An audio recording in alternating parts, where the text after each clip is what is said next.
Assalamualaikum warahmatullahi wabarakatuh. Selamat malam, Ibu Dr. Safrianita, STMT, selaku dosen pengampu mata kuliah Kepabeanan dan Ekspor Impor.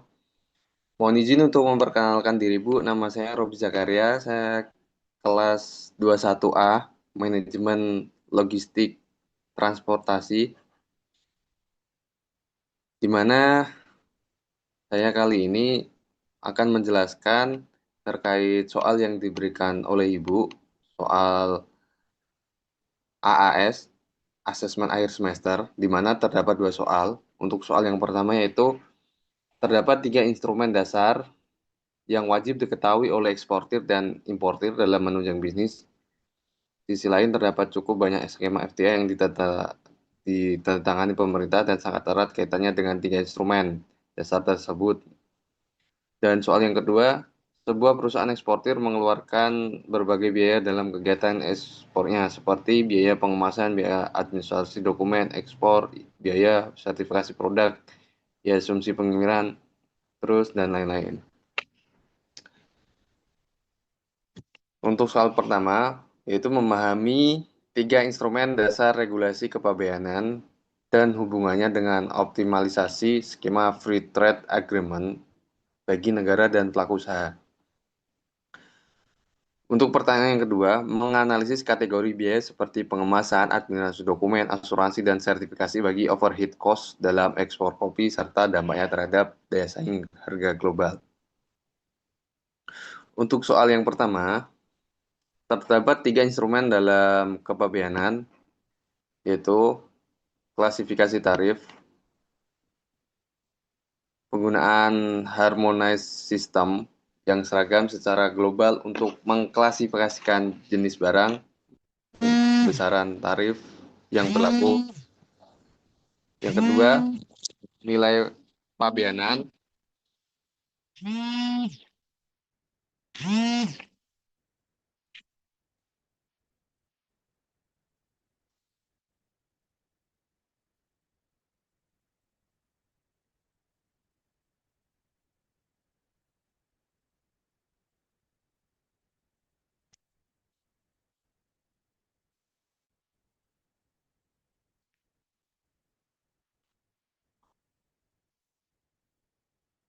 Untuk yang kedua, nilai pabean. Metode penentuan nilai transaksi dari barang impor atau ekspor sebagai dasar perhitungan biaya masuk, menjamin transparansinya dari pajak nilai ekspor ataupun impor.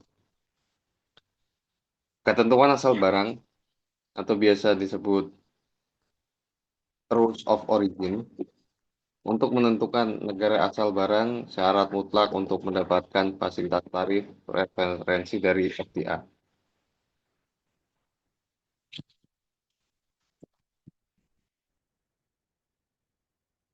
Terus, apa keuntungan dari skema FTA ini?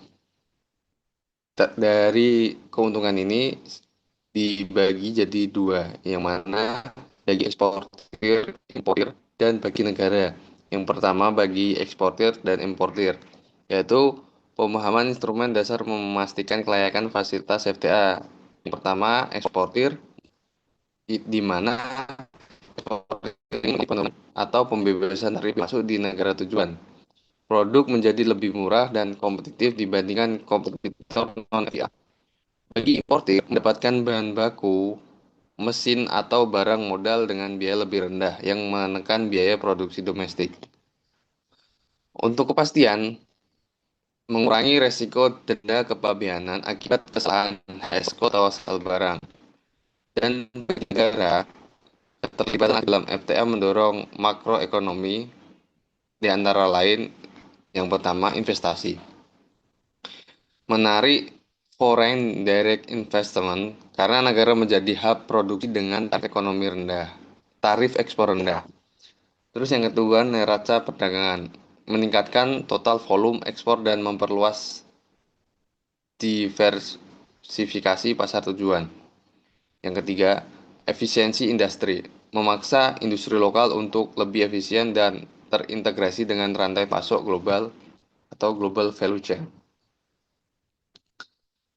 Selanjutnya, soal yang kedua, kategori overhead cost ekspor dalam kegiatan ekspor kopi, biaya pengemasan, administrasi dokumen PE atau PEB dan bill of lading, sertifikasi produk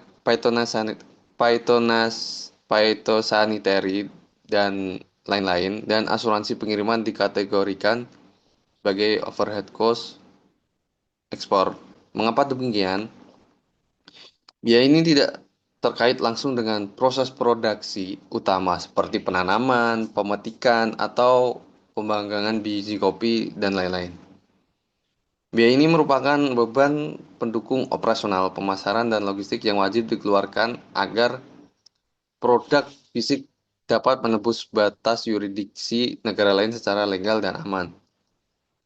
Biaya ini cenderung berfluktuasi tergantung pada regulasi negara tujuan, jarak, dan volume kontainer, bukan semata-mata pada harga komoditas kopi itu sendiri. Dampak terhadap harga jual global, di mana dampaknya ini efek domino terkait peningkatan overhead. Peningkatan overhead cost, misalnya naik premi asuransi maritim atau mahalnya biaya sertifikasi khusus, akan langsung mendongkrak total cost of goods sold bagi eksportir. Untuk mempertahankan margin keuntungan operasional eksportir, kopi terpaksa harus membebankan biaya tersebut dengan cara menaikkan harga jual produk atau selling price di pasar internasional. Jadi, akibat dari keputusan ini, kopi dari perusahaan tersebut bisa kehilangan daya saing harga dibandingkan kopi dari negara eksportir lainnya yang memiliki overhead logistik lebih efisien. Jadi, harga kopi di pasaran akan lebih mahal dibandingkan harga kopi lainnya karena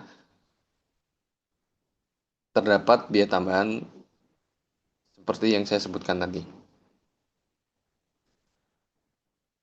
Kesimpulan analisis, pemahaman regulasi kepabeanan secara presisi dan efisiensi rantai pasok adalah dua fondasi mutlak bagi eksportir untuk memenangkan persaingan di pasar global.